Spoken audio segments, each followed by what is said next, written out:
Today we are going to discuss the practical, the angular measurement using sine bar and slip gauge. First of all, we have to understand that sine bar cannot measure angle alone. It is used with a conjunction to slip gauges. Slip gauges I have already discussed in my previous lectures. So what is sine bar? Sine bar is the equipment that is worked on the principle of sine that we use in trigonometry. That is sine theta is equals to height by length. So sine bar is of this type.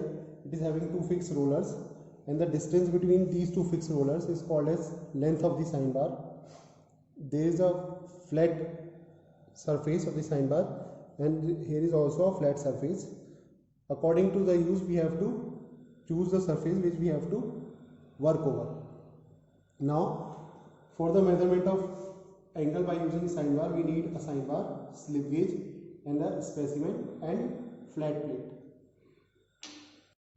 Now we have to measure the angle of this surface with respect to this flat surface.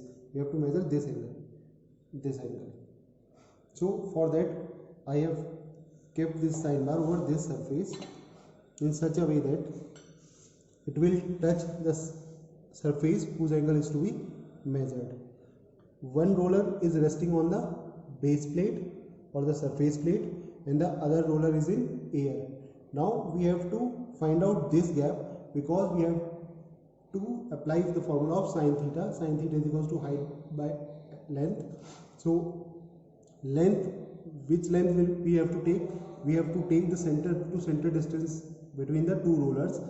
For this sine bar, it is 125 mm, and this gap is determined by using slip gauge. So I am taking the slip gauge of 80 mm. So I will put on this. So you can see that it cannot going inside this space. So we have to choose the slip gauge less than this dimension. So next slip gauge which I am choosing is 70 mm. So I will put 70 mm slip gauge here. So now you can see that there is some space which is remaining in between the roller and the 70 mm slip gauge. Now we have to fill this gap with the other slip gauge. So now I am choosing 10 mm slip gauge. Now you can see that it is not going inside this. So we have to choose a smaller size of slip gauge. So I am choosing slip gauge of 8 mm. Now I will put it here. Now it is completely fixed. Now what you have to see, you have to see that this surface is touching completely the surface of the sine bar. So this arrangement is well settled. Now what we have to do, we have to take the height of length of the sine bar and the height of these slip gauge.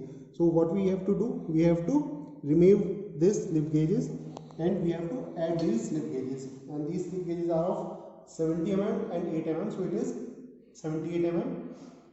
Now the length of the sine bar is 125 mm. The center to center distance between the two rollers is 125 mm. Now according to sine principle, sine theta is equals to height by length. So what we have to do, we have to keep height as 78 mm and length as 125 mm. So dividing both, we can get the value of theta. So by putting it into the formula, we will get theta as 38 degrees. So we can easily determine the other angle of this surface also with the help of sine bar and slip gauges.